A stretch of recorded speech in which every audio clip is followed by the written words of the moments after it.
नमस्कार हरि प्रेमियों, आपका हमारे YouTube चैनल में स्वागत है। सभी हरि प्रेमियों को जय श्री राम। आज हम आपके लिए लेकर आए हैं श्री तुलसी कृत रामायण जी से श्री सुंदर कांड का संपूर्ण पाठ, जो सरल और हिंदी भाषा में है, जिसे आप आसानी से कर सकते हैं।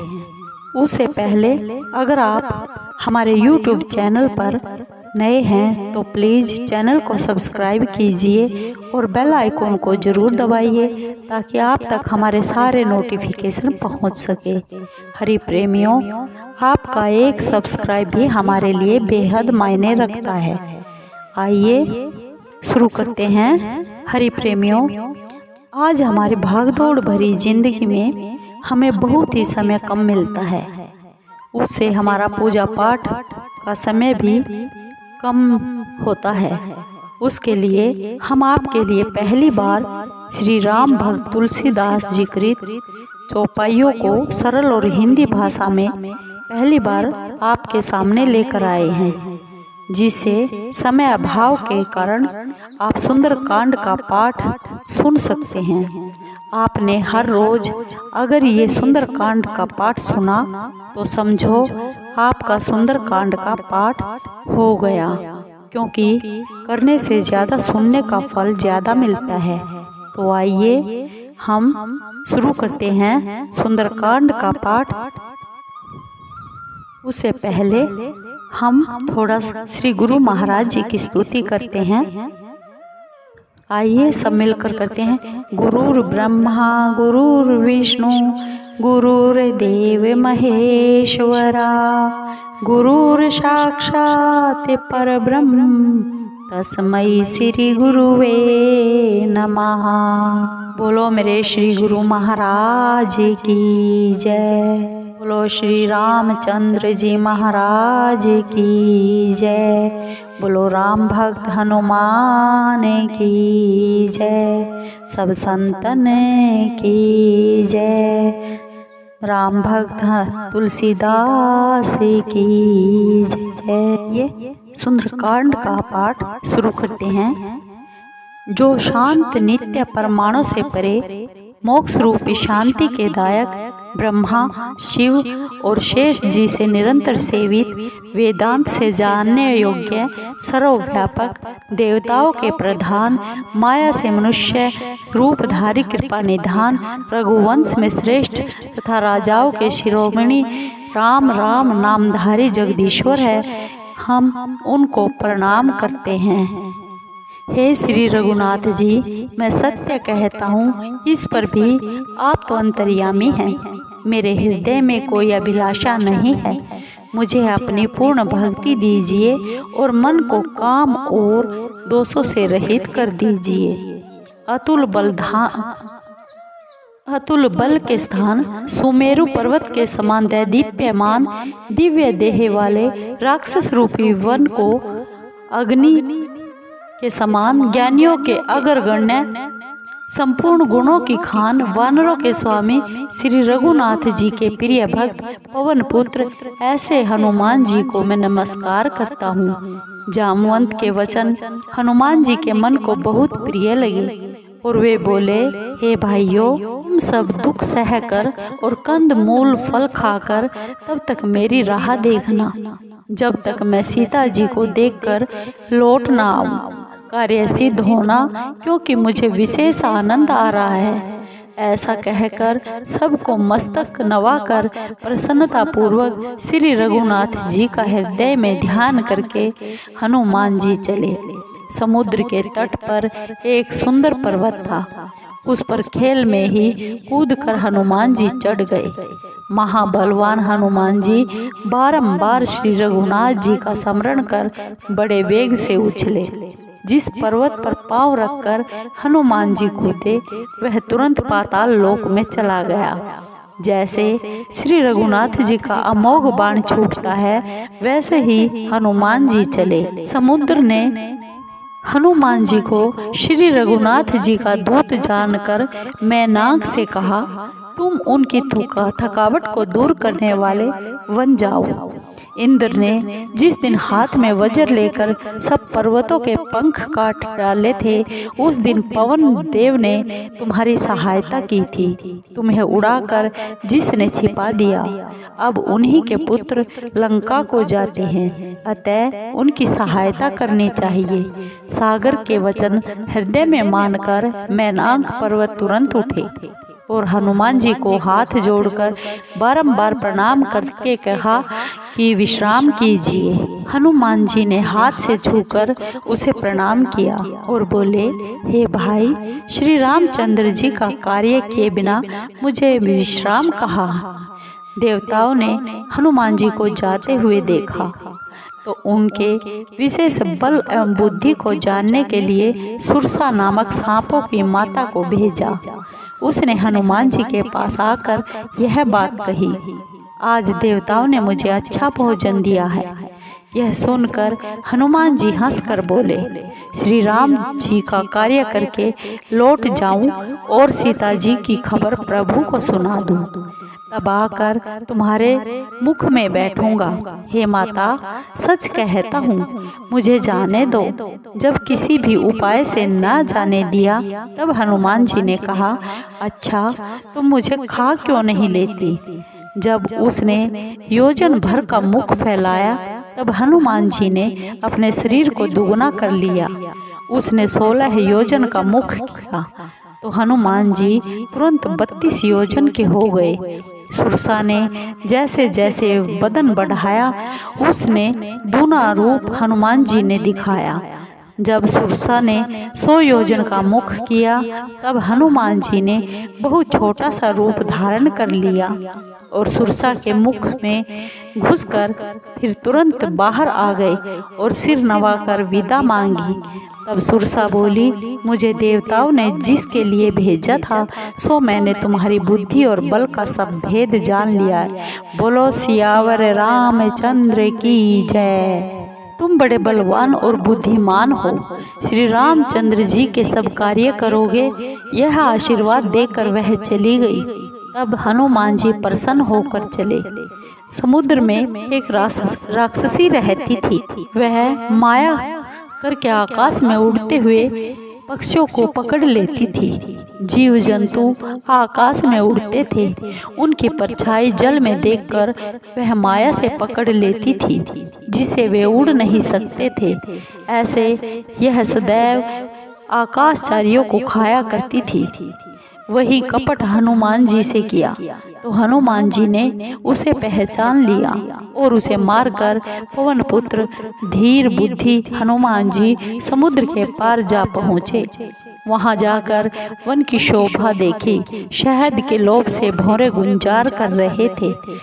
नाना भांति के वृक्ष फल फूलों से सुशोभित हैं। पक्षी व पशुओं के झुंड देखकर हनुमान जी के मन को सुहावने लगे। आगे बड़ा भारी पर्वत देखकर उस पर हनुमान जी कूद कर चढ़ गए। हे पार्वती, इसमें हनुमान जी की कुछ बड़ाई नहीं है। यह सब प्रभु का प्रताप है, जो काल को भी खा लेता है। प्रभु पर चढ़कर हनुमान जी ने लंका देखी। बहुत बड़े किले का वर्णन नहीं किया जा सकता है। वह कोट बहुत ऊंचा है, चारों ओर समुद्र है। सोने के कंगूरे बहुत चमकीले हैं। सोने का परकोट रंग बिरंगी मणियों से जड़ा हुआ है। घर बहुत सुंदर है। चौराहे, बाजार, अच्छी सड़कें और गलियों से सुशोभित नगर बहुत उत्तम रीति से बसा हुआ है। हाथी, घोड़े, खच्चरों के झुंड तथा पैदल और रथों को कौन गिन सकता है। बहुत प्रकार के रूप वाले महाबली राक्षसों की सेना का वर्णन करते नहीं बनता। वन, बाग, बगीचे, फुलवाड़ी, तालाब, कुएं और बावड़ी शोभायमान है। मनुष्य, नाग और गंधर्व कन्याएं अपने रूप से मुनियों के चित्त को मोह लेती है। कहीं पर्वत के समान देह वाले महाबलवान मल्ल गरज रहे हैं और अनेक अखाड़ों में बहुत भांति से लड़ रहे हैं तथा एक दूसरे को ललकार रहे हैं। भयंकर देह वाले योद्धाओं के दल बड़ी सावधानी से नगर के चारों ओर पहरा दे रहे हैं। कहीं राक्षस भैंसे, मनुष्य, गायें, गधे और बकरे भक्षण कर रहे हैं तुलसीदास जी ने इनकी कथा बहुत थोड़ी सी कही है, क्योंकि यह श्री राम जी के बाण रूपी तीर्थ में देह छोड़ अवश्य मोक्ष पाएंगे। बहुत से पहरेदारों को देखकर हनुमान जी ने मन में विचारा कि बहुत छोटा सा रूप धारण कर रात्रि के समय नगर में प्रवेश करूं। हनुमान जी मच्छर के समान रूप धारण कर मनुष्यों में सिंह रूप श्री राम जी का स्मरण करके लंका में चले। वहां लंकिनी नाम की एक राक्षसी रहती थी। वह बोली, तू मेरा निरादर करके कहाँ जाता है? हे सठ, तू मेरा भेद जानता है कि सब चोर ही मेरे आहार हैं। कपि ने उसके एक घूंसा मारा, जिससे वह रुधिर वमन करती हुई लुढ़क गई। फिर संभल कर लंकिनी उठी और हाथ जोड़ शंका सहित प्रार्थना करने लगी। रावण को जब ब्रह्मा जी ने वर दिया था, तब चलते समय उन्होंने मुझे यह पहचान बतलाई थी, जब तू बंदर की मार से विकल हो जाए तो जान लेना अब राक्षसों का संहार होने वाला है। हे तात, मेरे बड़े पुण्य भाग्य है, मैं नेत्रों से श्री राम जी के दूत को देख पाई। हे तात, स्वर्ग वह मोक्ष का सुख तराजू के पलड़े में रखा जाए, और जो पल भर के सत्संग का सुख है वह दूसरे पलड़े में रखा जाए, तो सब मिलकर भी सत्संग के बराबर नहीं होते। हृदय में श्री राम जी का स्मरण कर नगर में प्रवेश कर सब कार्य किए जाए, उसको विष अमृत हो जाता है। शत्रु मित्रता करता है, समुद्र गौ के समान हो जाता है, आग ठंडी हो जाती है। हे गरुड़, सुमेरु पर्वत उनको धूल के समान हो जाता है, जिसको श्री राम की कृपा दृष्टि से देखते हैं। बहुत छोटा रूप धारण कर हनुमान जी भगवान का स्मरण कर नगर में घुसे। उन्होंने प्रत्येक घर ढूंढा तो जहां तहां अगणित योद्धा देखे। फिर रावण के महल में गए। वह बहुत ही विचित्र था, जिसका वर्णन नहीं हो सकता। हनुमान जी ने रावण को सोते हुए देखा, परंतु महल में जानकी जी कहीं दिखाई नहीं पड़ी। फिर एक सुंदर भवन देखा, वहां भगवान का मंदिर अलग बना हुआ था। श्री राम जी के धनुष बाण से अंकित उस सुंदर मंदिर की शोभा का वर्णन नहीं किया जा सकता। वहां सुंदर तुलसी के नवीन वृक्ष समूहों को देखकर हनुमान जी बहुत प्रसन्न हुए, परंतु लंका में तो राक्षस समूहों का निवास है, यहाँ सज्जन का वास कहाँ? इस प्रकार मन में हनुमान जी तर्क करने लगे। उसी समय विभीषण जी जाग गए। उन्होंने राम राम स्मरण किया। सुनते ही हनुमान जी प्रसन्न हुए और उन्हें सज्जन वाला उन्होंने सोचा कि इनसे सट करके परिचय करूंगा। साधुजन से कार्य की हानि नहीं होती। ब्राह्मण का रूप धरकर हनुमान जी ने वचन सुनाया। सुनते ही विभीषण उठकर वहां आए, प्रणाम करके कुशल पूछी और कहा, हे विप्र, अपनी कथा समझा कर कहिए। आप क्या हरि भक्तों में से कोई हैं? क्योंकि मेरे हृदय में बहुत प्रीति उत्पन्न हो रही है, अथवा श्री राम जी के चरणों के कोई प्रेमी हैं जो मुझे बड़भागी करने आए हैं। तब हनुमान जी ने सब राम कथा कहकर अपना नाम बताया। सुनते ही दोनों के शरीर पुलकित हो गए और श्री राम जी के गुण समूह स्मरण कर दोनों के मन प्रेम मग्न हो गए। बोलो श्री रामचंद्र की जय। विभीषण बोले, हे पवन पुत्र हनुमान जी, सुनो, हमारा यहाँ रहना ऐसा है जैसे दांतों में बेचारी जीभ रहती है। हे तात, मुझे अनाथ जानकर क्या कभी श्री राम जी मुझ पर कृपा करेंगे? मेरा तमोगुणी राक्षस शरीर है, साधन भी नहीं है, मन में श्री राम जी के चरणों में प्रीति भी नहीं है। परंतु हे हनुमान जी, अब मुझे विश्वास हुआ कि श्री हरि की कृपा के बिना संत नहीं मिलते। जब श्री राम जी की कृपा है तभी तो आपने हट करके मुझे दर्शन दिए हैं। यह सुनकर हनुमान जी ने कहा, हे विभीषण, सुनो, प्रभु राम जी की यह रीति है कि वे अपने भक्तों पर सदा प्रीति करते हैं। कहो तो मैं ही कौन सा बड़ा कुलीन हूँ, जाति का चंचल बंदर, सब प्रकार से हीन हूँ। प्रातःकाल जो मेरा नाम लेवे तो उसे भोजन भी न मिले। हे मित्र सुनो, ऐसा तो मैं अधम हूँ, किंतु मुझ पर श्री रघुनाथ जी ने कृपा की है। प्रभु के गुणों को स्मरण कर दोनों की आंखों में आंसू भर आए। जो जानबूझकर ऐसे स्वामी को भूल जाते हैं, वे मनुष्य दुखी क्यों ना हो। इस भांति श्री रामचंद्र जी के गुणों को कहते हुए दोनों ने अनिर्वचनीय विश्राम पाया। फिर विभीषण ने वह कथा कही जिस प्रकार जानकी जी वहाँ रहती थी। तब हनुमान जी ने कहा, हे भाई सुनो, मैं माता जानकी को देखना चाहता हूँ। विभीषण ने सब युक्ति सुनाई। तब हनुमान जी विदा मांग कर चले। फिर वही रूप धर कर वहां गए जहां अशोक वन में सीता जी रहती थी। हनुमान जी ने सीता जी को देख मन ही मन प्रणाम किया। वहां बैठे बैठे रात बीती जाती है, देह दुर्बल हो रही है, सिर पर जटाओं की बैनी है, हृदय में श्री राम जी के गुणों को जप कर रही है। सीता जी अपने चरणों की ओर टकटकी लगाकर देख रही है और मन श्री राम जी के श्री चरणों में लगा हुआ है। जानकी जी को दीन देखकर हनुमान जी बहुत दुखी हुए। हनुमान जी वृक्ष के पत्तों में छिपे रहे और विचार करने लगे कि भाई अब क्या करना चाहिए। उस समय रावण आ पहुंचा। उसके साथ श्रृंगार किए हुए बहुत सी स्त्रियां भी थी। उस दुष्ट ने सीता जी को बहुत भांति से समझाकर शाम दाम भय और भेद दिखाकर समझाया। रावण बोला, हे चतुर सुंदरी सुनो, मंदोदरी आदि सब रानियों को मैं तुम्हारी दासी बनाऊंगा। यह मेरी प्रतिज्ञा है। तुम एक बार मेरी ओर देख लो।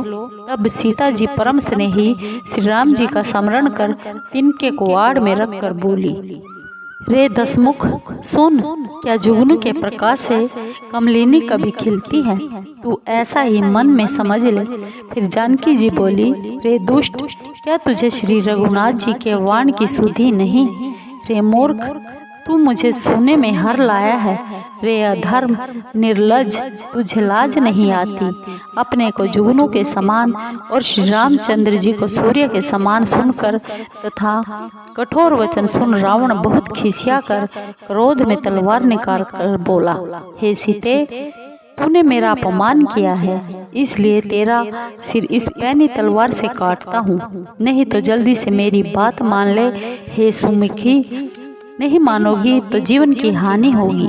सीता जी बोली, रे मूर्ख सुन, प्रभु की भुजा जो नील कमल की माला के समान वह हाथी के सूंड के समान सुंदर है, या तो वह भुजा ही मेरे कंठ में पड़ेगी या फिर तेरी कठोर तलवार ही पड़ेगी। मेरा दृढ़ निश्चय है। हे चंद्रहास, श्री राम जी के विरह की अग्नि से उत्पन्न मेरे दुख को तू हर ले।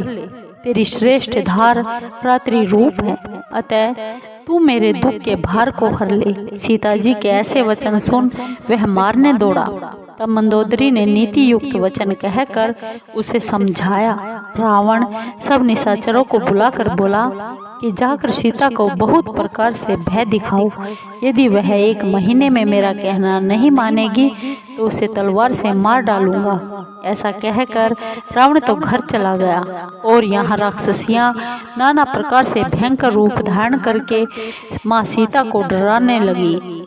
उसमें त्रिजटा नाम की राक्षसी ज्ञान में चतुर और श्री राम जी के श्री चरणों की प्रेमी थी। सबको बुलाकर उसने अपना सोपन सुनाया और कहा, सीता जी की सेवा करके अपना भला कर लो। सपने में मैंने देखा कि वानर ने लंका जला दी और निशाचरों की सेना को मार डाला। रावण नंगे सिर गधे पर सवार था। उसके सिर मुंडे हुए थे और 20 भुजाएं कटी हुई थी। इस प्रकार वह दक्षिण दिशा को जा रहा था और लंका मानो विभीषण की को मिल गई। नगर भर में श्री रघुनाथ जी की दुहाई फिर गई। तब प्रभु ने सीता जी को बुला भेजा। मैं पुकार कर निश्चय पूर्वक कहती हूँ कि 4 दिन के बाद यह सब सत्य हो जाएगा। उसके वचन सुनकर सब राक्षसियां डर गई और जानकी जी के श्री चरणों में गिर पड़ी। सब इधर उधर चली गई। तब सीता जी मन में चिंता करने लगी कि 1 महीने बाद नीच राक्षस मुझे मार डालेगा। सीता जी फिर जटा से हाथ जोड़कर बोली, हे माता, विपत्ति में मेरा साथ देने वाली तुम ही हो। कोई ऐसा उपाय बताइए जिससे मैं अपना शरीर छोड़ दूं। दुस्सह विरह अब सहा नहीं जाता। हे माता, तुम लकड़ी जलाकर चिता बना दो और फिर उसमें आग लगा दो। हे सयानी, तुम मेरी प्रीति को सत्य कर दो। अब इन कानों से सूल के समान वचन कौन सुने। त्रिजटा ने वचन सुनकर चरण पकड़कर उन्हें समझाया और श्री राम जी का बल प्रताप और सुयश सुनाया। वह बोली, हे राजकुमारी, सुनो, रात्रि में अग्नि नहीं मिलेगी। ऐसा कहकर वह अपने घर को चली गई। सीता जी मन में कहने लगी, देव ही मेरे प्रतिकूल हो गया, न तो अग्नि ही मिलती है, न दुख ही दूर होता है। आकाश में अंगारे दिखाई दे रहे हैं, परंतु पृथ्वी पर एक भी तारा नहीं गिरता। चंद्रमा भी अग्निमय है, परंतु मुझे भाग्यहीन जानकर यह भी अग्नि नहीं बरसाता। हे अशोक वृक्ष, मेरी विनय सुन, मेरा शोक दूर करो और अपने अशोक नाम को सत्य करो। तेरे नवीन पत्ते आग के समान लाल है। अग्नि दे, विरह की सीता को ना जला। सीता को विरह से अत्यंत व्याकुल देखकर वह क्षण हनुमान जी को कल्प के समान बीता। तब हनुमान जी ने हृदय में विचार कर अंगूठी डाल दी, मानो अशोक ने अंगारा दे दिया। सीता जी ने प्रसन्न होकर उसे उठा लिया। तब सीता जी ने राम नाम से अंकित मनोहर मुद्रिका देखी। सीता जी चकित होकर उसे देखने लगी और पहचान कर हर्ष एवं शोक से हृदय में व्याकुल हो गई। वे सोचने लगी, श्री रघुनाथ जी तो अजय है, उन्हें कौन जीत सकता है और माया से भी ऐसी मुद्रिका नहीं बन सकती। सीता जी मन में नाना प्रकार के विचार कर रही थी। उसी समय हनुमान जी मधुर वचन में बोले। वे श्री राम जी के गुणों का गान करने लगे, जिन्हें सुनते ही सीता जी के दुख दूर हो गए। वह मन और कान लगाकर सुनने लगी। वह हनुमान जी ने शुरू से सब कथा सुना दी। सीता जी बोली, जिसने कानों को अमृत रूपी यह कथा कही है, हे भाई, वह सामने क्यों नहीं आता। हनुमान जी निकट गए तो उन्हें देख सीता जी ने मुंह फेर लिया। उनके मन में आश्चर्य हुआ। हनुमान जी ने कहा, हे माता सीता जी, करुणामय की सच्ची सौगंध खा कर कहता हूँ कि मैं श्री राम जी का ही दूत हूँ और यह मुद्रिका मैं ही लाया हूँ। श्री राम जी ने पहचान के लिए यह तुमको चिन्ह रूप में दी है। सीता जी ने पूछा, मनुष्य और बंदरों का साथ कैसे हुआ। तब वह कथा हनुमान जी ने कहकर सुनाई कि इस प्रकार साथ हुआ। हनुमान जी के ऐसे प्रेम भरे वचन सुनकर सीता जी के हृदय में विश्वास हो गया। उन्होंने जान लिया कि यह मन वचन कर्म से कृपा सिंधु श्री राम जी का सेवक है। हरि भक्त जानकर मन में बड़ी प्रीति हुई, नेत्रों में जल भर आया और शरीर पुलकित हो गया। सीता जी बोली, हे हनुमान, वियोग रूपी समुद्र में गोते खाती मुझको तुम नाव रूप हो गए। अब सुखधाम प्रभु की कुशल कहो, मैं बलिहारी जाऊं। भाई सहित हर के शत्रु श्री राम जी को कोमल हृदय और दयालु है। हे तात, फिर किस कारण से यह निष्ठुरता धारण कर ली है। अपने सेवक को सुख देना तो उनका स्वाभाविक आदत है।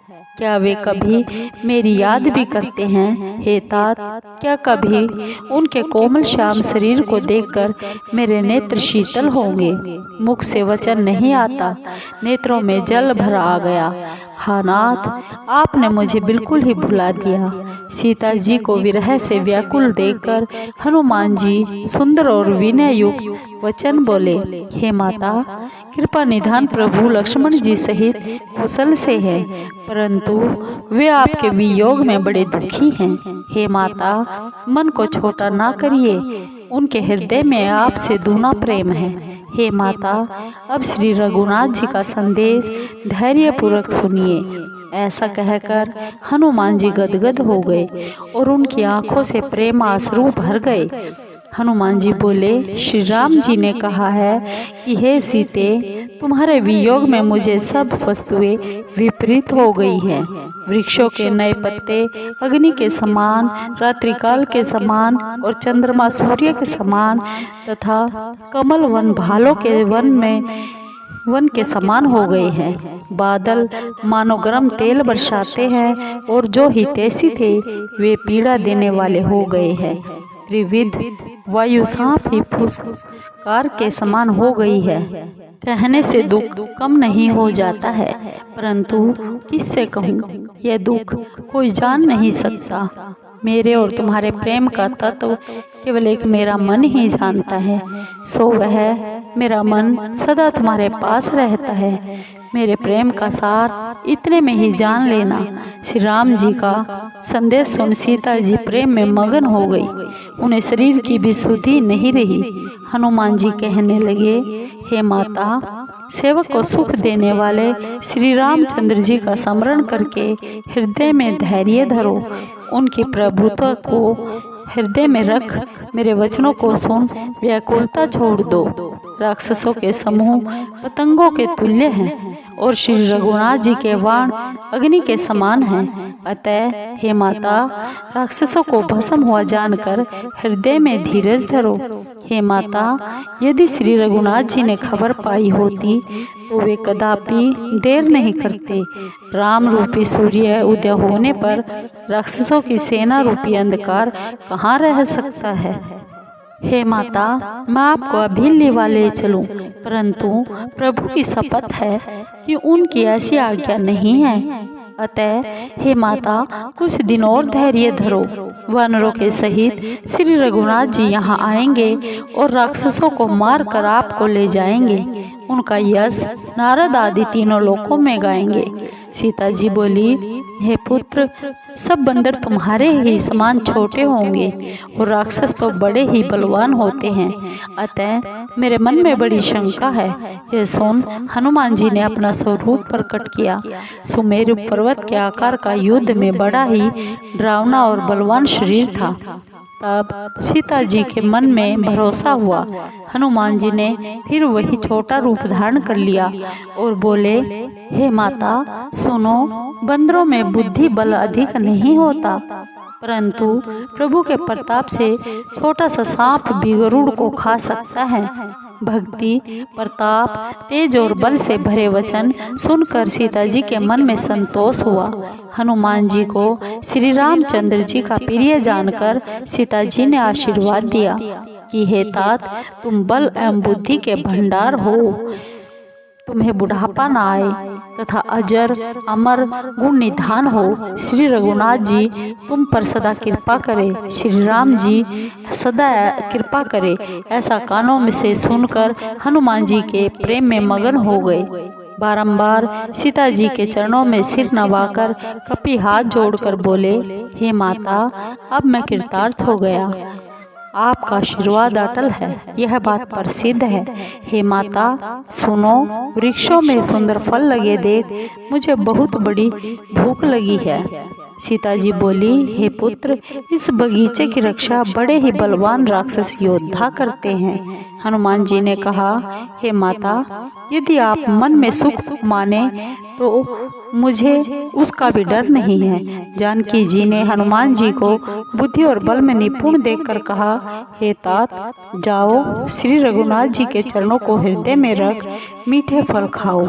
वे सीता जी को सिर नवाकर बाग में घुसे और फलों को खाकर वृक्षों को तोड़ने लगे। वहाँ बहुत से योद्धा रक्षक थे, उनमें से कुछ तो मार डाले, कुछों ने रावण के पास जाकर पुकार की, हे नाथ, एक बड़ा भारी बंदर आया है। उसने अशोक वाटिका उजाड़ दी है, फलों को खाकर पेड़ों को उखाड़ दिया है और रखवालों को मार मार कर पृथ्वी पर डाल दिया है। यह सुनकर रावण ने बहुत से योद्धा भेजे, जिन्हें देखकर हनुमान जी गरजे। कपि ने सब राक्षसों को मार डाला। जो कुछ अधमरे थे उन्होंने जाकर पुकार की। फिर रावण ने अक्षय कुमार को भेजा तो वह असंख्य बड़े बड़े योद्धा लेकर चला उसको आते देखकर हनुमान जी ने एक वृक्ष उखाड़कर ललकारा और उसे मारकर बड़े जोर से गरजे।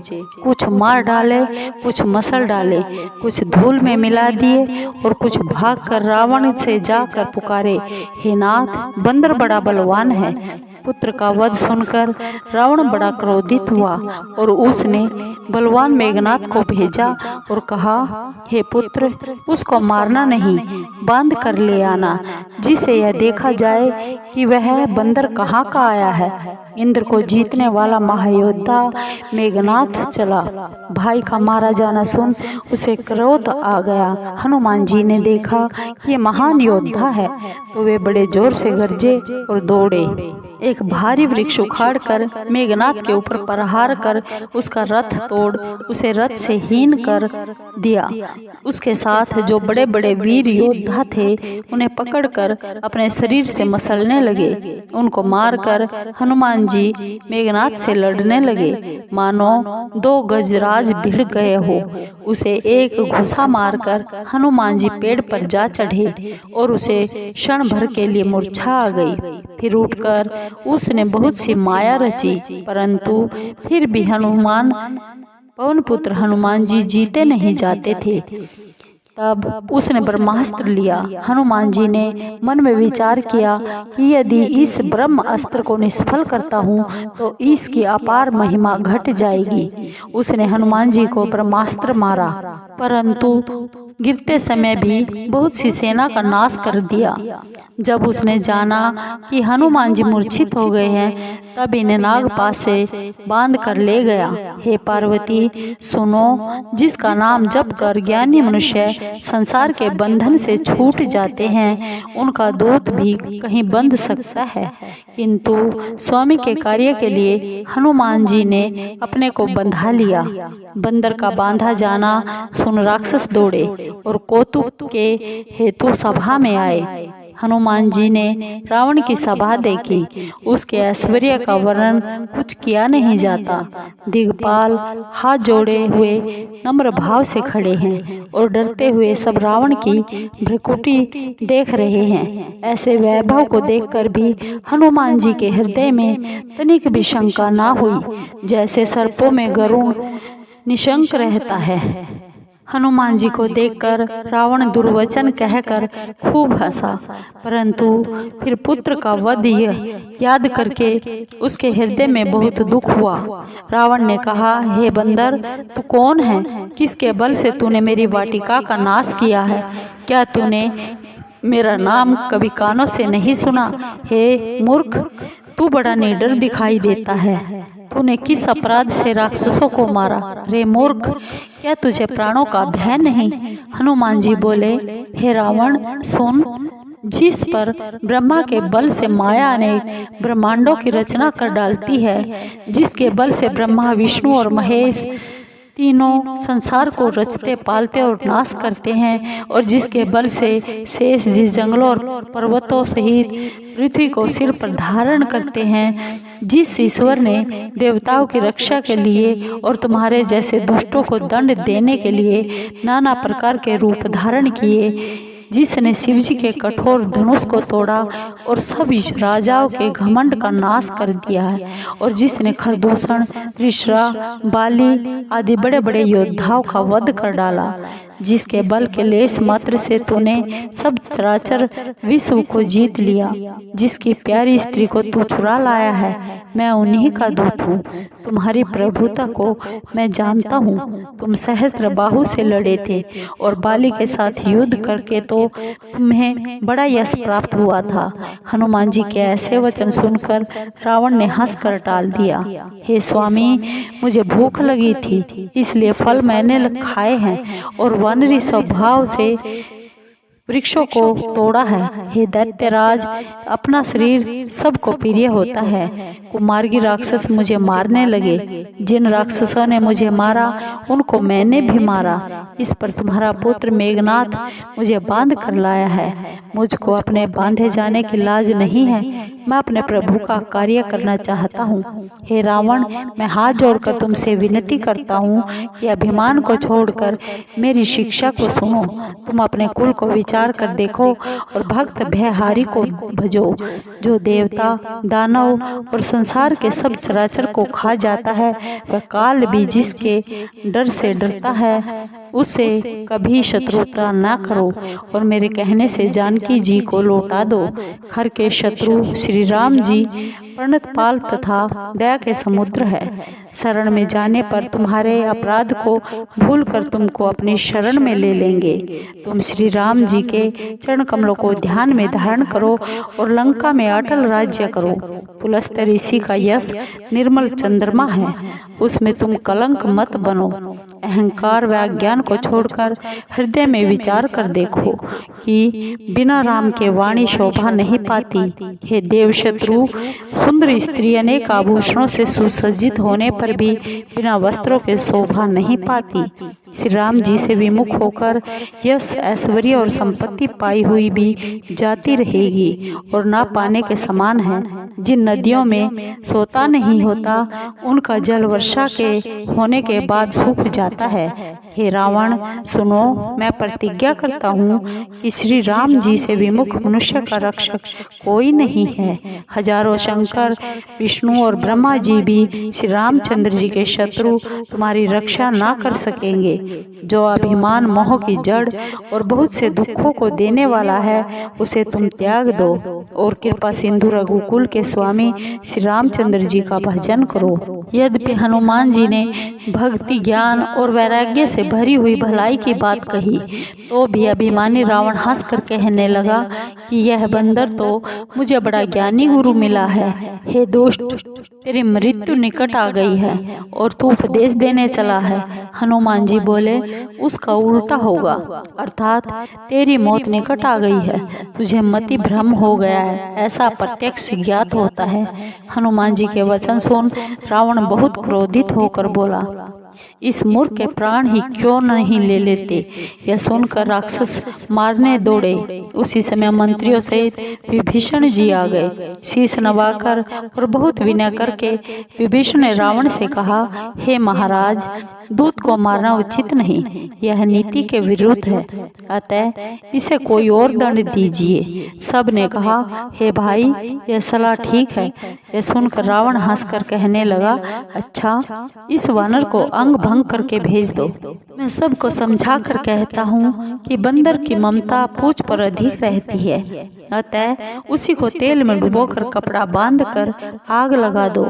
यह पूंछहीन होकर वहाँ जाएगा, तब यह मूर्ख अपने स्वामी को लेकर यहाँ आवेगा, जिनकी इसने बहुत ही बड़ाई की है। मैं उनकी प्रभुता देखना चाहता हूँ। यह वचन सुनकर हनुमान जी मन में मुस्कुराए कि मुझे ज्ञात होता है सरस्वती जी ने सहायता की है। रावण के वचन सुन मूर्ख निशाचर वही तैयारी करने लगे। लंका में वस्त्र, घी और तेल नहीं रहा और वीर हनुमान जी ने यह खेल किया, पूंछ बढ़ा ली। नगर के लोग तमाशा देखने आए। वे हनुमान जी को लात घूंसे मारते और हंसी करते। ढोल बज रहे हैं, सब तालियां पीट रहे हैं। हनुमान जी को सारी लंका में घुसाकर पूंछ में आग लगा दी। आग लगी देखकर हनुमान जी ने तुरंत ही बहुत छोटा शरीर कर लिया और कूदकर सोने की अटारियों पर चढ़ गए। देखकर निशाचरों की स्त्रियां डर गई। भगवान की प्रेरणा से उस समय 49 पवन चलने लगे। तब हनुमान जी अट्टहास करके गरजे और बढ़कर आकाश से जा मिले। शरीर बहुत बड़ा था परंतु हल्का था। वे एक भवन से दूसरे भवन पर दौड़कर चढ़ जाते हैं। लंका जल रही है, उसमें करोड़ों कराल लपटें निकल रही हैं, जिससे लोग बेहाल हो गए। हाँ बाप, हाँ माता पुकार रहे हैं। इस समय हमें कौन बचाएगा? हमने पहले ही कहा था कि यह बंदर नहीं है, कोई देवता है, बंदर का रूप धर कर आया है। महात्माओं का अपमान करने का फल ऐसा ही होता है। अनाथ के नगर के समान नगर जल रहा है। महावीर जी ने एक क्षण में सारे नगर को जला दिया, केवल एक विभीषण का घर नहीं जला। शिव जी कहते हैं, हे पार्वती, हनुमान जी तो उन्हीं के दूत हैं जिन्होंने अग्नि को बनाया है, इसी कारण वे जले नहीं। हनुमान जी ने सारी लंका को उलट पलट कर जलाया और फिर समुद्र में कूद पड़े। फिर हनुमान जी पूछ बुझाकर थकावट दूर करके और छोटा सा रूप बनाकर जानकी जी के आगे हाथ जोड़कर जा खड़े हुए और बोले, हे माता, मुझे चिन्ह दीजिए। जैसे रघुनाथ जी ने मुझे मुद्रिका दी थी, तब सीता जी ने चूड़ामणि उतार कर हनुमान जी को दी और हनुमान जी ने उसे प्रसन्नता पूर्वक ले लिया। सीता जी बोली, हे तात, प्रभु से मेरा प्रणाम कहना। ऐसा कहना कि हे प्रभु, आप तो सब प्रकार से पूर्ण काम हैं, अतः आप अपने ही दीन दयालु होने के यश को याद करके मेरे भारी संकट को दूर करिए। हे तात, इंद्र के पुत्र जयंत की कथा सुनाना और प्रभु को उनके बाण का प्रताप स्मरण कराना। हे नाथ, आप महीने भर न आएंगे तो मुझे जीवित न पाएंगे। हे कपि, कहो मैं किस तरह अपने प्राण रखूं? तुम भी तो अब जाने के लिए कहते हो। तुम्हें देखकर कुछ छाती ठंडी हुई थी। अब फिर मेरे लिए वही दिन और वही रातें होंगी। जैसे मणि के बिना सर्प व्याकुल रहता है और जल के बिना मछली व्याकुल रहती है, वैसे ही श्री रघुनाथ जी को देखे बिना मैं दुखी हूँ। हे तात हनुमान जी, न जाने विधाता हमें अयोध्या फिर कब पहुँचावेगा। सब माताओं सहित भरत, शत्रुघ्न और अन्य सभी लोग कब आनंद पाएंगे। कब समस्त मंगल कार्य सिद्ध होंगे और याचकों की इच्छाएं पूर्ण होंगी। मैं श्री राम जी की नख से सीख तक मनोहर छवि कब देखूंगी। श्री रामचंद्र जी को मणियों से जड़ित मुकुट सिर पर धरे, कानों में सुंदर कुंडल पहने और अनमोल जगमगाती टोपी धारण किए मैं कब देखूंगी। इत्र से सिंची कपोलों के निकट लहराती हुई तथा जिनमें कुसुम कलियां लगी हुई है, ऐसी अलकों को कब नेत्र भर कर देखूंगी। मस्तक पर सुंदर तिलक किए धनुष के समान भुजों वाले उन प्रभु को मैं बड़भागिनी कब नेत्रों के पलक विसार कर देखूंगी। विशाल, सुंदर, चंचल, सुखप्रद और मान को दूर करने वाले मेरी ओर देखते हुए प्रभु के नेत्रों से अपना मन बलिहारी करके कब देखूंगी। तोते के समान नासिका और उसमें लटकन अत्यंत शोभा से युक्त चंद्रमा के तुल्य मुख को चकोर के समान तृण तोड़कर कब देखूंगी। हे कपि, जिनके अधर लाल, दांत दाढ़िम के समान रसना सुंदर और हास्य मृदु है, उन चंद्रमा के समान प्रकाश युक्त स्वामी का मैं कब दर्शन करूंगी। भक्तों के मन को हरने वाले वचन में अपने कानों से कब सुनूंगी।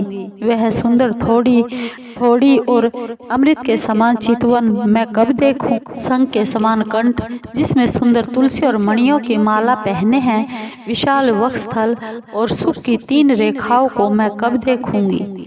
हाथी के सूंड के समान विशाल भुजाओं तथा कमल के समान हाथों को जो कि आभूषणों से युक्त है, धनुष बाण लिए मैं कब देखूंगी। सुंदर महीन झबला पहने उस पर पीताम्बर डाले यज्ञोपवीत से युक्त प्रभु के उदर का दर्शन मैं अपने नेत्रों से कब करूंगी।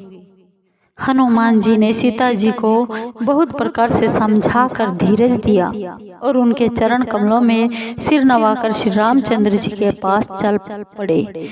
चलते समय बड़े जोर की गर्जना की, जिसे सुनकर निशाचरों की स्त्रियों के गर्भ गिर गए। समुद्र के इस पार आए तब वानरों ने आनंद ध्वनि सुनाई। हनुमान जी को देखकर सब बहुत प्रसन्न हुए और अपना नया जन्म समझा। हनुमान जी का मुख प्रसन्न था और शरीर में तेज विराजमान था। उसे देखकर वे जान गए कि यह श्री रामचंद्र जी का कार्य कर आए हैं। सब बड़ी प्रसन्नता से सुखी होकर मिले, जैसे तड़पती हुई मछली को पानी मिल जाए। सब वानर प्रसन्न हो नई नई कथाएं कहते और नवीन इतिहास पूछते हुए श्री रघुनाथ जी के पास चले। तब वानर मधुवन के भीतर आए और अंगद की सम्मति से मीठे फल खाए। जब रखवाले मना करने लगे तो मारे मुक्कों के उन्हें भगा दिया। उन सब ने जाकर पुकारा कि युवराज अंगद ने वन उजाड़ डाला। यह सुनकर सुग्रीव हर्षित हुए कि वानर प्रभु का कार्य कराए हैं। यदि सीता जी की खबर ना मिली होती तो वे मधुवन के फल कैसे खा सकते थे। राजा सुग्रीव इस प्रकार मन में विचार कर रहे थे कि सब वानरों का समाज वहां आ गया। सबने आकर चरणों में शीश नवाया। तब वानरराज सबसे बड़े प्रेम से मिले। सुग्रीव ने कुशल पूछी तो वानरों ने कहा, आपके चरणों के दर्शन से ही कुशल है। श्री राम जी की कृपा से विशेष कार्य बना है। हे नाथ, हनुमान जी ने कार्य पूरा किया और सब वानरों के प्राण बचाए। यह सुनकर सुग्रीव फिर हनुमान जी से मिले और वानरों से श्री रघुनाथ जी के पास चले। श्री रामचंद्र जी ने जब वानरों को आते हुए देखा तो जो कार्य पूर्ण होने से बड़े प्रसन्नचित्त थे। दोनों भाई सप्तिक शिला पर बैठे हुए थे। तब वानर जाकर उनके चरणों में गिर गए। करुणानिधान श्री रघुनाथ जी सब वानरों से प्रीति पूर्वक मिले और कुशल पूछी। तब वानरों ने कहा, हे नाथ, आपके चरण कमलों को देखने से सब कुशल है। जामवंत ने कहा, हे श्री रघुनाथ जी सुनिए, जिस पर आप कृपा करते हैं उसका भला होता ही है और सदा कुशल बनी ही रहती है। सुर नर मुनि सब उन पर प्रसन्न रहते हैं। वहीं विजय विनयी और वही गुणों का समुद्र है, उसी का उज्जवल यश तीनों लोकों में प्रसिद्ध है। हे नाथ, आपकी कृपा से सब काम पूर्ण हो गया और हमारा जन्म सफल हो गया। हे नाथ, हनुमान जी ने जो कार्य किया है वह हजारों मुखों से भी वर्णन नहीं किया जा सकता। जामवंत ने हनुमान जी के मनोहर चरित्र श्री रघुनाथ जी को सुनाए। सुनकर कृपा निधान के मन को वे बहुत प्रिय लगे और उन्होंने हनुमान जी को प्रसन्न हो फिर हृदय से लगा लिया और बोले, हे तात, जानकी जी किस प्रकार अपने प्राणों की रक्षा करती है। हनुमान जी बोले, आपका नाम अहिनिश है, रक्षक है। आपका ध्यान ही किवाड़ है। नेत्रों में आपके चरण रूपी ताले पड़े हुए हैं। और फिर यह प्राण किस मार्ग से जावे। चलते समय मुझे यह चूड़ामणि दी है, जिसे लेकर श्री रघुनाथ जी ने हृदय से लगा लिया। हे नाथ, नेत्रों में जल भर कर जानकी जी ने कुछ वचन कहे हैं। भाई लक्ष्मण सहित प्रभु के चरण पकड़ विनय करना कि आप दीन बंधु व शरणागत के दुख दूर करने वाले हैं। फिर मैं तो मन, कर्म और वचन से आपके श्री चरणों की अनुरागिणी हूँ। फिर किस अपराध से मुझ को प्रभु ने त्याग दिया। हाँ, एक अपराध मैं स्वीकार करती हूँ, आपके बिछुड़ते ही मेरे प्राण नहीं चले गए। हे नाथ, यह अपराध तो नेत्रों का है, जो प्राणों के निकलने में हट करके बाधा करते हैं। वियोग अग्नि है, शरीर रूही है, श्वास वायु है, क्षण भर में शरीर जल सकता है, पर नेत्र अपने हितार्थ आपके दर्शन की आशा से जल बरसाते हैं, जिससे विरह अग्नि में भी शरीर जल नहीं पाता। हे करुणा निधान, सीता जी की विपत्ति बहुत बड़ी है। हे दीन बंधु, उसका न कहना ही भला है। हे करुणा निधान, सीता जी का एक एक क्षण एक कल्प वृक्ष कल्प के समान बीत रहा है। हे प्रभु, आप जल्दी चलकर अपनी भुजाओं के बल से इन दुष्टों के बल का नाश करके सीता जी को ले आइए। सीता जी का दुख सुनकर सुख के धाम श्री राम जी के कमल नेत्रों में जल भर आया। वे बोले, मन कर्म वचन से जिन्हें मेरा ही भरोसा है, क्या उन्हें सपने में भी दुख हो सकता है। हनुमान जी ने कहा, हे नाथ, विपत्ति तब ही है जब आपके भजन का स्मरण ना हो। राक्षसों की क्या चिंता है, शत्रु को जीत कर जानकी जी को ले आइए। श्री राम जी बोले, हे हनुमान सुनो, तुम्हारे समान मेरा उपकारी देवता मुनि मनुष्य कोई भी देहधारी नहीं है। इसके बदले मैं तुम्हारा क्या उपकार करूं? मेरा मन भी तुम्हारे सामने नहीं हो सकता। हे पुत्र सुनो, मैं तुमसे ऋण नहीं हो सकता। मैंने मन में विचार कर देख लिया है। श्री राम जी बार बार हनुमान जी की ओर देख रहे हैं। नेत्रों में प्रेमाश्रु है और देह पुलकित है। प्रभु के वचन सुनकर उनका मुख तथा पुलकित अंग देखकर हनुमान जी बहुत प्रसन्न हुए और हे भगवान, मेरी रक्षा करो कहते हुए चरणों में गिर पड़े। प्रभु बार बार उनको उठाना चाहते हैं, परंतु प्रेम मगन उनको उठाना भला नहीं लगता। प्रभु के कर कमल हनुमान जी के सिर पर है। उस दशा को स्मरण कर शिव जी प्रेम मगन हो गए। फिर शिव जी मन को सावधान कर अति सुंदर कथा कहने लगे। प्रभु ने हनुमान जी को उठाकर हृदय से लगा लिया और हाथ पकड़कर निकट बैठाया। वे बोले, हनुमान, यह तो बताओ कि रावण से रक्षित लंका के उस सुदृढ़ किले को तुमने किस प्रकार जलाया। प्रभु को प्रसन्न जानकर हनुमान जी अभिमान रहित वचन बोले, हे नाथ, बंदरों में केवल इतना ही बल होता है कि वह एक डाल से दूसरी डाल पर कूद सके। मैंने जो समुद्र लांघकर सुवर्ण का नगर जलाया और निशाचरों को मार कर अशोक वाटिका उजाड़ दी, हे श्री रघुनाथ जी, यह आपका ही प्रताप है, इसमें मेरी कोई प्रभुता नहीं है। हे नाथ, जिस पर आप प्रसन्न हो उसके लिए कुछ भी दुर्लभ नहीं है। आपके प्रताप से रूई भी अग्नि को भस्म कर सकती है। हे नाथ, सब सुखों को देने वाली निश्चल भक्ति मुझे कृपा करके दीजिए। हे पार्वती, हनुमान जी की अत्यंत सरल वाणी सुनकर प्रभु ने एवं अस्तु कहा। हे पार्वती, जिन्होंने श्री राम जी का स्वभाव जान लिया, उन्हें भजन छोड़कर दूसरी कोई वस्तु अच्छी नहीं लगती। यह कथा जिसके हृदय में आ गई, वह श्री रघुनाथ जी के चरणों की भक्ति पा गया। प्रभु के वचन सुन वानरों के समूह कहने लगे, दयालु आनंद, श्री राम जी की जय हो, जय हो। तब श्री रघुनाथ जी ने सुग्रीव को बुलाया और कहा कि अब चलने की तैयारी करो। अब देर किस लिए करते हो? शीघ्र ही वानरों को आज्ञा दो। यह लीला देख देवता लोग आकाश से पुष्प बरसा कर प्रसन्न हो अपने अपने घर चले गए। सुग्रीव ने शीघ्र ही वानरों को बुलाया। सेनापतियों के झुंड आ गए। वानर भालुओं में नाना प्रकार के रंग और उनका बल अतुलित है। वे वानर श्री राम जी के चरण कमलों में शीश नवाते हैं। महाबलवान रीछ वानर गरज रहे हैं। श्री राम जी ने वानरों की सेना देखी और कमल नेत्रों से कृपा दृष्टि उन पर डाली। श्री राम कृपा का बल पाकर वानर मानो पंखों वाले बड़े पहाड़ हो गए। श्री राम जी ने प्रसन्न होकर गमन किया तो अनेक सुंदर शुभ शकुन हुए। जिनकी कीर्ति मंगलमय है, उसके गमन पर शकुन होना लीला मात्र है। सीता जी ने भी प्रभु का प्रस्थान जान लिया। मानो वाम अंग फड़क कर कह देते हैं, जो जो शकुन जानकी जी को हुए, वही अब शकुन रावण को हुए। सेना चली, कोई उसकी सीमा को नहीं पा सका। अपार वानर भालू गर्जना कर रहे हैं। नख ही उनके हथियार हैं। कोई वृक्ष, कोई पर्वत धारण किए हुए पृथ्वी अथवा आकाश में इच्छा अनुसार जा रहे हैं। वे सिंह नाद करते हैं। दिशाओं के हाथी डगमगा कर चिंघाड़ते हैं। पृथ्वी कांपने लगी, दिग्गज चिंघाड़ने लगे, पहाड़ कांप उठे और समुद्र में खलबली मच गई। गंधर्व, देवता, मुनि, नाग तथा किन्नर बड़े प्रसन्न हुए और सब दुखों से छूट गए। करोड़ों बलवान बंदर इधर उधर गर्जना करते हुए भागने लगे।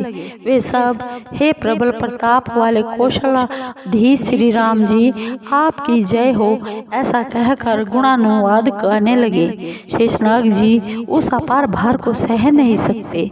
इसी कारण बार बार मोहित हो जाते हैं और इसी कारण वे कछुए की कठोर पीठ को बार बार अपने दांतों से पकड़ते हैं। ऐसा करते हुए वे ऐसी शोभा देते हैं मानो श्री राम जी के गमन को परम सुंदर जानकर सरफराज उनकी अटल एवं पावन कथा को कछुए की पीठ पर अपने दांतों से खोद रहे हैं। इस प्रकार कृपा सिंधु श्री राम जी जाकर समुद्र के किनारे उतरे और बलवान वानर व रीछ योद्धा इधर उधर फल खाने लगे। वह लंका में जब हनुमान जी लंका जलाकर गए, तब से निशाचर बड़े भयभीत रहने लगे। सब अपने अपने घरों में बैठकर यही विचार करते हैं कि अब निशाचर वंश के बचने का कोई उपाय नहीं है। जिसके दल का बल वर्णन नहीं किया जा सकता। उसके आने पर नगर की क्या भलाई होगी। दूतों द्वारा नगर वासियों के वचन सुनकर मंदोदरी अत्यंत व्याकुल हो गई। एकांत में मंदोदरी पति के चरण छू हाथ जोड़कर नीति युक्त वचन बोली, हे नाथ, श्री राम जी से वैर छोड़ दो और मेरे अति हितकारी वचनों को हृदय में धारण कर लो, जिनके दूत के कार्य का स्मरण करने से निशाचरणियों के गर्भ गिर जाते हैं। हे नाथ, यदि अपनी भलाई चाहो तो मंत्री को बुलाकर उनकी स्त्री को लौटा दो। हे नाथ, आपके कमल रूपी कुल के लिए सीता दुखदायी शीतकाल की रात्रि के समान आई है। अतः हे नाथ सुनो, बिना सीता को लौटाए महादेव जी व ब्रह्मा जी के हित करने पर भी आपकी भलाई नहीं होगी।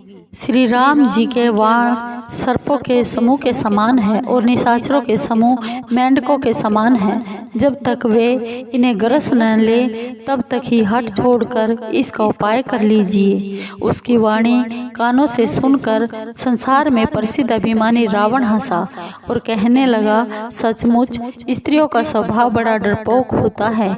मंगल के समय डरती हो, तुम्हारा मन अत्यंत ही दुर्बल है। यदि यहाँ वानरों की सेना भी आवे तो बेचारे निशाचर उसे खाकर अपना पेट पालेंगे। इसके डर से दिग्पाल भी कांपते हैं। उसकी स्त्री डरे, यह बड़ी हंसी की बात है। रावण ने ऐसा कहकर उसको हंसकर हृदय से लगा लिया और अत्यंत प्रेम दर्शाकर सभा को चला गया। मंदोदरी हृदय में चिंता करने लगी कि पति पर विधाता विपरीत हो गया। सभा में आकर बैठते ही ऐसी खबर मिली कि बंदरों की सेना समुद्र के उस पार आ गई। तब वह मंत्रियों से पूछने लगा कि उचित सलाह कीजिए। तब वे हंसे और बोले, चुप ही रहिए। जब आपने देवताओं और दैत्यों को जीता था तब ही आपको कुछ परिश्रम नहीं हुआ, तो फिर यह मनुष्य और बंदर किस गिनती में हैं। मंत्री, वैद, गुरु यदि ये तीनों भय अथवा लोभ से ठकुर सुहाती करे तो राज्य, शरीर और धर्म इन तीनों का शीघ्र ही नाश हो जाता है। वहीं ठकुर सुहाती रावण के यहाँ सहायता कर रही है। मंत्री सुना सुना कर स्तुति करते हैं। अवसर जानकर विभीषण वहाँ आए। उन्होंने भाई के चरणों में सिर नवाया। विभीषण सिर नवाकर अपने आसन पर बैठ गए और आज्ञा पालन पाकर यह वचन कहे, हे दयालु, जो आप मुझसे पूछते हैं तो हे तात, अपनी बुद्धि के अनुसार हित की बात कहता हूँ। जो आप अपना कल्याण, सुयश, शुभ गति, नाना प्रकार के सुख चाहे तो प्राय स्त्री के सुख को छोड़ के चौथ के चंद्रमा के समान त्याग दीजिए। चाहे 14 भुवनों का स्वामी हो, परंतु प्राणी मात्र से वैर करके वह ठहर नहीं सकता। जो मनुष्य बड़ा ही गुणी व चतुर हो, पर यदि वह थोड़ा लोभ करे तो उसे कोई अच्छा नहीं कहता। हे नाथ, काम, क्रोध, मद, लोभ ये सब नरक के मार्ग हैं। इन्हें छोड़कर श्री रामचंद्र जी के चरणों को भजिए, जिन्हें संत जन भजते हैं। हे तात, श्री राम जी मनुष्यों के ही राजा नहीं, वे तो संसार के स्वामी और काल के भी काल हैं। वे पर ब्रह्म, रोग रहित, जन्म मरण से परे, सर्वव्यापक, अजय, आदि और अनंत हैं। वे गौ, ब्राह्मण, पृथ्वी तथा देवताओं के हितकारी, दया के समुद्र, मनुष्य रूपधारी, भक्तों को आनंद देने वाले, दुष्टों के दल का नाश करने वाले, वेद एवं धर्म के रक्षक तथा देवताओं का उद्धार करने वाले हैं। वैर त्याग कर उन्हें मस्तक नवाइए।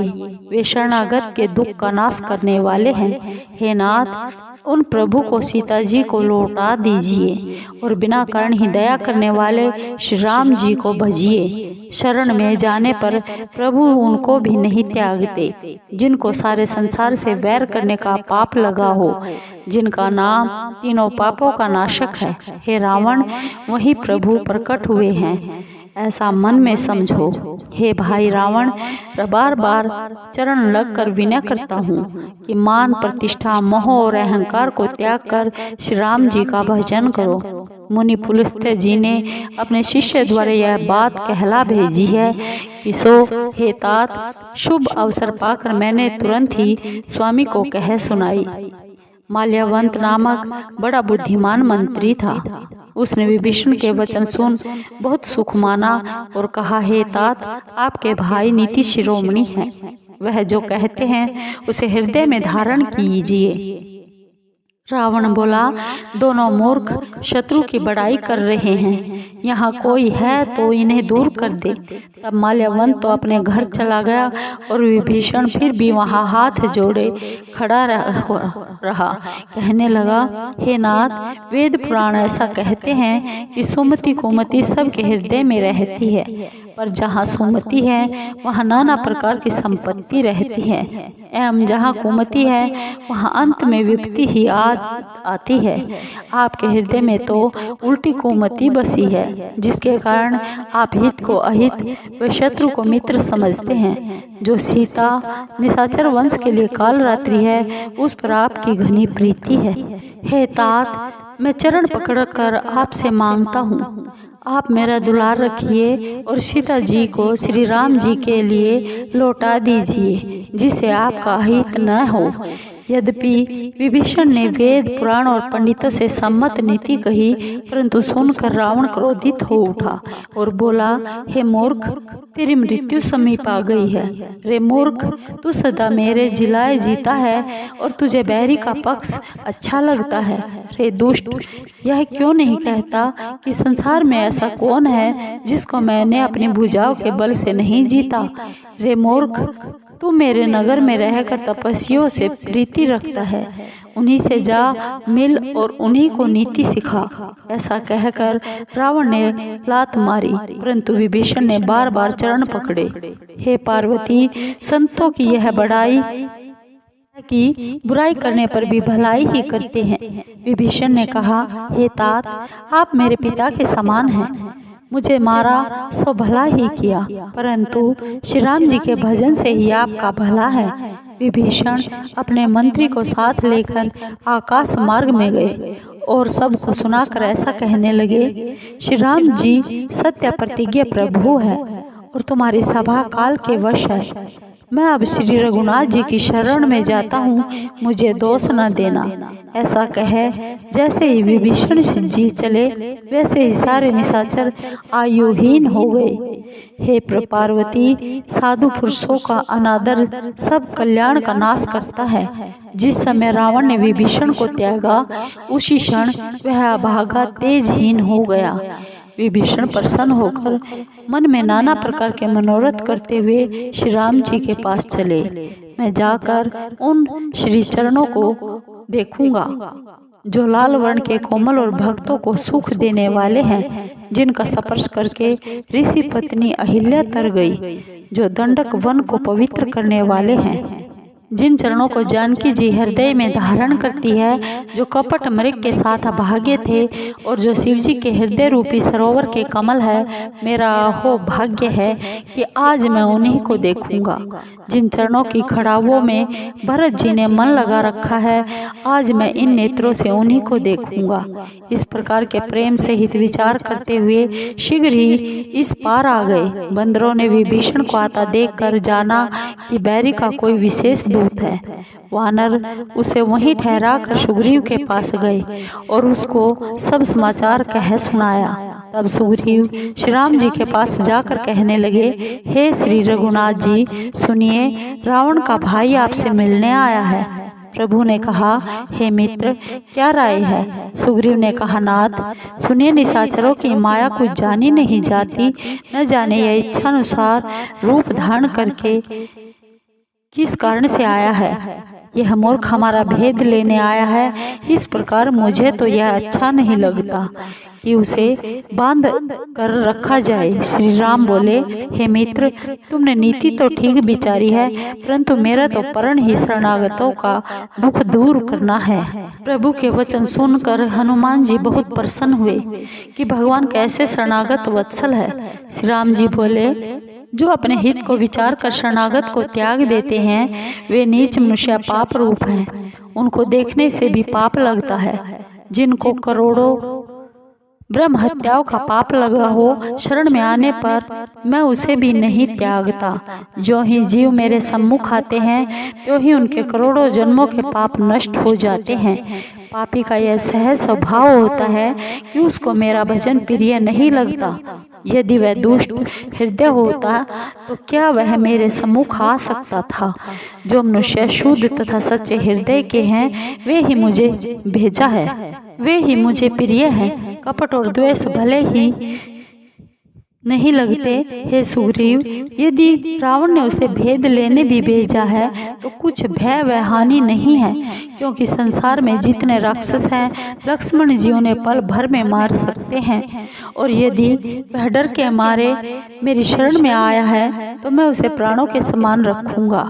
कृपा के धाम श्री राम जी ने हंसकर कहा, दोनों ही स्थिति में उसे लेकर आओ। अब अंगद व हनुमान सहित सब वानर कृपालु श्री राम जी की जय कहते हुए चले। सब बंदर उसे आदर सहित आगे करके वहां चले जहां दया सागर श्री रघुनाथ जी थे। उन्होंने दूर से ही नेत्रों को आनंद कर दान देने वाले दोनों भाइयों को देखा। फिर शोभा के धाम श्री रामचंद्र जी को देखकर वे पलक मारना रोक कर ठिठक कर एकटक देखते रह गए। उनकी लंबी भुजाएं हैं, लाल कमल के समान नेत्र है और श्याम शरीर शरणागत के भय को दूर करने वाला है। सिंह के समान कंधे एवं विशाल हृदय है। मुख की अपार शोभा असंख्य कामदेवों को मोहित करती है। ऐसी मूर्ति को देखकर विभीषण रोमांचित हो गए। नेत्रों में जल भर आया। धीरज धर कर वे बोले, हे देवताओं के रक्षक स्वामी, मेरा जन्म निशाचर वंश में हुआ है और मैं रावण का भाई हूँ। इस राक्षसी शरीर को स्वभाव से ही पाप प्यारा है। जिस प्रकार उल्लू को अंधेरा प्रिय होता है, हे संसार का दुख दूर करने वाले, मैं कानों से आपका सुजय सुन कर आया हूँ। हे शरणागत को सुख देने वाले और दुखहारी श्री रघुनाथ जी, मेरी रक्षा करो, मेरी रक्षा करो। उसे ऐसा कहकर दंडवत करते हुए देख श्री राम जी अत्यंत हर्ष से तुरंत उठे। विभीषण के दीन वचन प्रभु के मन को प्रिय लगे। उन्होंने अपनी विशाल भुजाओं से उन्हें हृदय से लगा लिया। भाई लक्ष्मण सहित मिलकर विभीषण को पास बैठाकर भक्तों के भय को दूर करने वाले श्री राम जी बोले, हे लंकेश, परिवार सहित अपनी कुशल कहो, तुम्हारा निवास बुरे स्थान पर है। हे तात, तुम दुष्टों के साथ निवास करते हो, तुम्हारे धर्म का निर्वाह कैसे होता है? मैं तुम्हारी सब रीति जानता हूँ। तुम नीति चतुर हो, तुम्हारा भाव अन्याय का नहीं है। हे मित्र, नरक का रहना भला है, परंतु विधाता कभी दुष्ट का साथ ना दे। विभीषण बोले, हे नाथ, अब आपके श्री चरणों के दर्शन से कुशल हूँ, जो आपने दास जानकर मुझ पर दया की है। तब तक जीव को कुशल और स्वप्न में भी आराम नहीं है, जब तक वह शोक के घर को छोड़कर आप श्री राम जी को नहीं भजता। उसी समय तक लोभ, मोह, अभिमान और मान आदि दुष्ट हृदय में निवास करते हैं, जब तक आप धनुष, बाण और कमर में तरकस धारण किए हुए हृदय में वास नहीं करते। ममता घोर अंधेरी रात्रि है, जो राग द्वेष रूपी उल्लुओं को सुख देती है। वह तभी तक हृदय में बसती है जब तक आपका प्रताप रूपी सूर्य उदय नहीं होता। हे नाथ, अब आपके कमल रूपी श्री चरणों को देखने से सकुशल हूँ। मेरे भारी भय दूर हो गए हैं। आप जिसके ऊपर दया करते हैं उसे तीनों भव, शूल, दैहिक, दैविक और भौतिक ताप नहीं सताते। मैं निशाचर हूँ, मेरा स्वभाव बड़ा ही नीच है। मैंने कभी शुभ कर्म नहीं किया, परंतु जिन प्रभु का रूप मुनियों के ध्यान में नहीं आया, उसने प्रेम पूर्वक मुझे हृदय से लगाया है। हे कृपा और सुख की राशि श्री रघुनाथ जी, मेरा असीम सौभाग्य है, मैंने ब्रह्मा महादेव जी द्वारा सेवित आपके युगल को नेत्रों से देखा। श्री राम जी बोले, हे मित्र सुनो, मैं अपना स्वभाव कहता हूँ, जिसे कागभूषुंडी जी और श्री महादेव जी व पार्वती जी भी मानते हैं। कोई मनुष्य प्राणी मात्र का वैरी हो, यदि वह डरकर मेरी शरण में आ जाए और मद मोह तथा बल को त्याग दे तो मैं उसे साधु के समान शुद्ध कर देता। माता पिता भाई पुत्र स्त्री शरीर घर मित्र व परिवार इन सभी ममता रूपी धागों को बटकर रस्सी बनावे और उससे मेरे श्री चरणों में अपने मन को बांध दे। जो समदर्शी है, जिनके हृदय में इच्छा हर्ष शोक और भय कुछ भी नहीं है, ऐसे सज्जन मेरे हृदय में किस प्रकार वास करते हैं। जैसे लोभी के हृदय में धन बसता है, तुम्हारे समान संत ही प्रिय है। मैं और किसी के लिए देह धारण नहीं करता। जो सगुण के उपासक है, पराय हित में लगे हुए हैं, नीति में चतुर और नियम में दृढ़ है और जिनका ब्राह्मणों के चरणों में प्रेम है, वे मनुष्य मुझे प्राणों के समान प्यारे हैं। हे लंकेश, सुनो, तुम्हारे अंदर उपरोक्त सभी गुण विद्यमान हैं, इससे तुम बहुत प्रिय हो। श्री राम जी के यह वचन सुनकर सब वानरगण कहने लगे, कृपा सिंधु श्री राम की जय हो। विभीषण प्रभु की वाणी को, जो कानों को अमृत के समान है, सुनकर तृप्त नहीं हुए। वे बारंबार चरण कमलों को पकड़ते हैं, अपार प्रेम हृदय में नहीं समाता।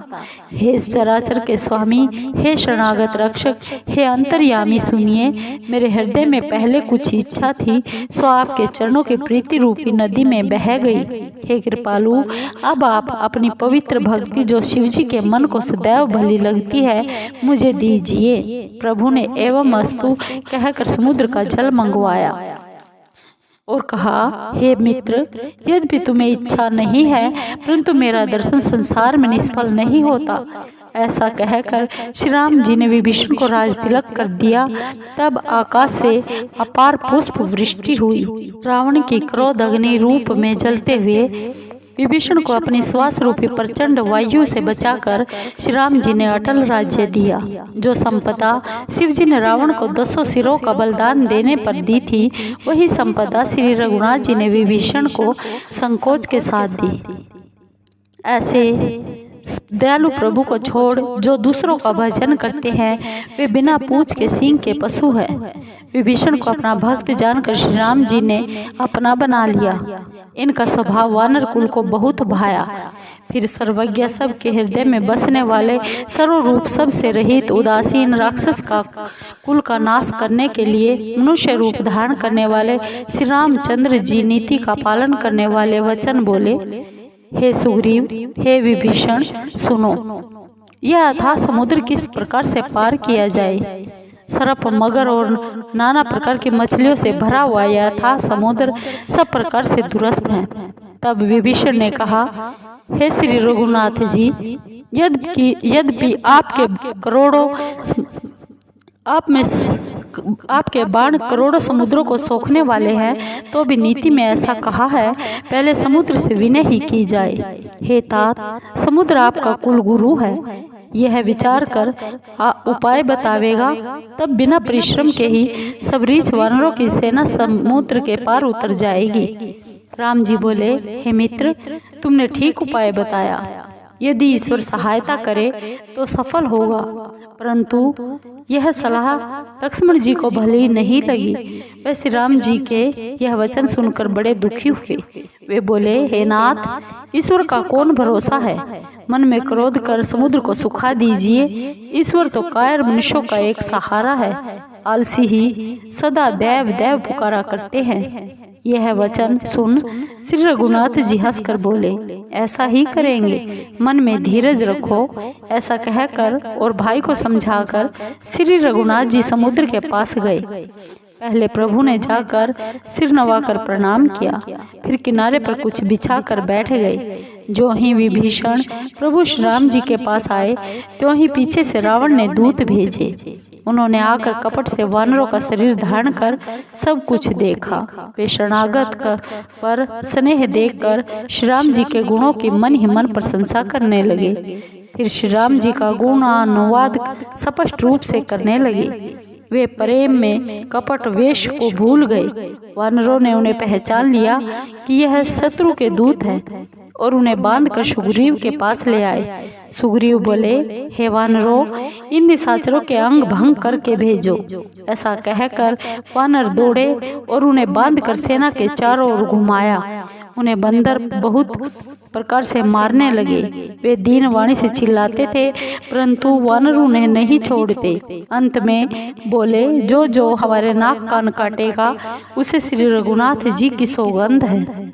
और कहा, यह चिट्ठी रावण को देकर उस कुलनाशक से कहना कि लक्ष्मण के शब्दों को बाँचो, और उस मूर्ख से मेरा यह संदेश मुख से कहना कि सीता जी को देकर प्रभु से जा मिल, नहीं तो तेरी मृत्यु निकट आ गई है। दूत शीघ्र ही लक्ष्मण जी के चरणों में सिर नवाकर श्री राम जी के गुणानुवाद गाते हुए चल दिए। श्री राम जी का यश बखानते हुए वे लंका में आए और रावण के चरणों में सिर नवाया। तब हंसकर रावण ने पूछा, रे सुक, अपनी कुशल क्यों नहीं कहता? विभीषण का हाल कहो, जिसकी मौत अब निकट आ गई है। उस मूर्ख ने राज करते हुए लंका को छोड़ दिया, वह अभागा जो का घुन होगा। फिर उस रीछ वानर की सेना का हाल कहो, जो कठिन काल भेजने से यहाँ आई है और जिनके प्राणों का रक्षक दयालु समुद्र है। फिर उन तपस्वियों का हाल कहो, जिनके हृदय में मेरा भारी डर है। उनसे भेंट हुई अथवा वे मेरा सुयश सुनकर लौट गए। बैरी की सेना का बल तथा तेज बताता क्यों नहीं? तेरा चित्त चकित सा क्यों है? दूत बोला, हे नाथ, जैसे आप मुझसे पूछते हैं, आप क्रोध त्याग कर मेरा कहा मानिए। जब आपका छोटा भाई जाकर उनसे मिला, उसी समय श्री रघुनाथ जी ने तिलक कर दिया। बंदरों ने हमें रावण का दूत सुनकर बांधकर नाना प्रकार के कष्ट दिए। वे हमारे नाक कान काटने लगे। तब श्री राम जी की सौगंध देने पर हमें छोड़ा। हे नाथ, श्री राम जी की सेना पूछते हैं, सो वह करोड़ों मुख से भी नहीं कहा जा सकती। अनेकों रंग के रीछ एवं वानर है, जो विकट मुख वाले हैं, विशाल तथा भयानक है। जिसने लंका जलाई और अक्षय कुमार को मारा, उसका बल तो सबसे थोड़ा है। बड़े बड़े नामी योद्धा हैं, उनमें असंख्य हाथियों का बल है तथा वे विशाल शरीर वाले हैं। द्विद, मयंत, नल, नील, अंगद, विकटाक्ष, दधिमुख, केहरी, कुमुद, गरुड़ तथा बल की राशि जामवंत इत्यादि है। सब बंदर सुग्रीव के समान ही बलवान हैं। इनके समान और भी करोड़ों बंदर हैं, उन अनेकों को कौन गिने? हे नाथ, मैंने कानों से सुना है कि 18 पदम तो बंदरों के सेनापति। उस सेना में ऐसा कोई भी बंदर नहीं जो आपको युद्ध में ना जीत सके। वे सब मारे क्रोध के हाथ मल रहे हैं, परंतु श्री रघुनाथ जी की आज्ञा नहीं देते। वे समुद्र को सांपों तथा मछलियों सहित सुखा सकते हैं या विशाल पर्वतों से भरकर उसे पाट देंगे। सब वानर ऐसा कहते हैं कि रावण को मसल कर धूल में मिला देंगे। स्वाभाविक ही निडर वानर गर्जना करते हैं तो ऐसा मालूम होता है मानो लंका ग्रसना चाहते हैं। सब बंदर भालू सहज ही रणधीर है और फिर उनके सहायक श्री राम जी है। वे तो हे रावण, करोड़ों कालों को भी जीत सकते हैं। श्री राम जी के तेज बल व बुद्धि की बड़ाई को लाखों शेष जी भी वर्णन नहीं कर सकते। एक ही बाण से सैकड़ों समुद्र सूख सकते हैं, परंतु नीति में चतुर उन्होंने अपने आप के भाई से सलाह पूछी। उनके वचन सुनकर वे समुद्र से रास्ता मांग रहे हैं। उनके मन में दया है। दूत के ऐसे वचन सुन रावण बहुत हंसा और कहने लगा, जब ऐसी बुद्धि है तब तो वानरों को सहायक बनाया। स्वाभाविक डरपोक विभीषण के वचन मानकर समुद्र से बालकों की सी हठानी है। अरे मूर्ख, तू व्यर्थ बड़ाई क्यों करता है? शत्रु की बुद्धि बल ही था मैंने पाली। जिसके विभीषण सरी के डरपोक मंत्री है, उसको विजय और यश कहाँ है?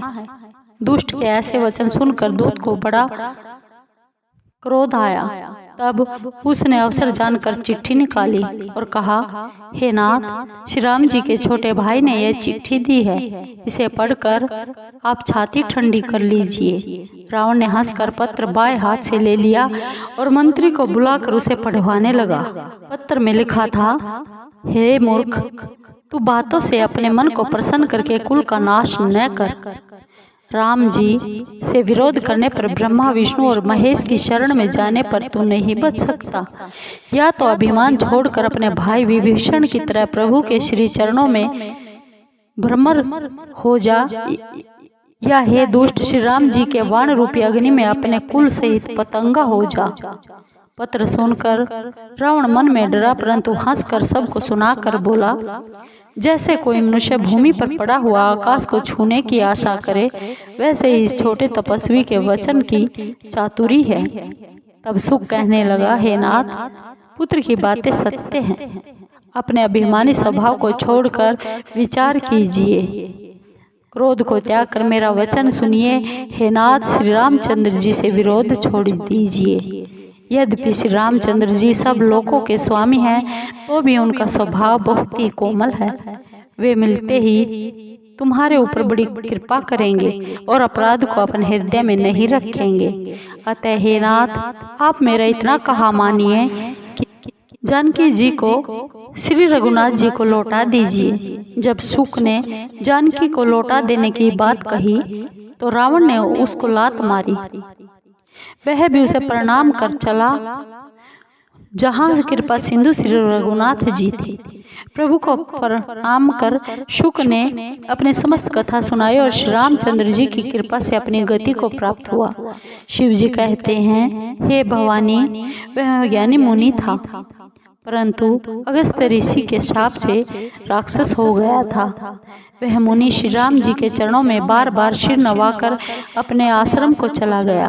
3 दिन बीत गए, परंतु मूर्ख समुद्र विनय नहीं मानता। तब श्री राम जी क्रोध पूर्वक बोले, बिना भय के प्रीति नहीं होती। हे लक्ष्मण, धनुष बाण लाओ, मैं समुद्र को अग्नि बाण से सुखा दूंगा। मूर्ख से विनय, छली से प्रीति, स्वभाव से ही कंजूस से सुंदर नीति वर्णन तथा मोह में फंसे हुए मनुष्य को ज्ञान की कथा, अत्यंत लोभी से वैराग्य का वर्णन, क्रोधी से शांति का पाठ और कामी से हरि कथा, इन सब का वैसा ही फल होता है जैसे ऊसर में बीज बोना। ऐसा कहकर श्री रघुनाथ जी ने धनुष चढ़ाया तो यह मत लक्ष्मण जी के मन को भाया।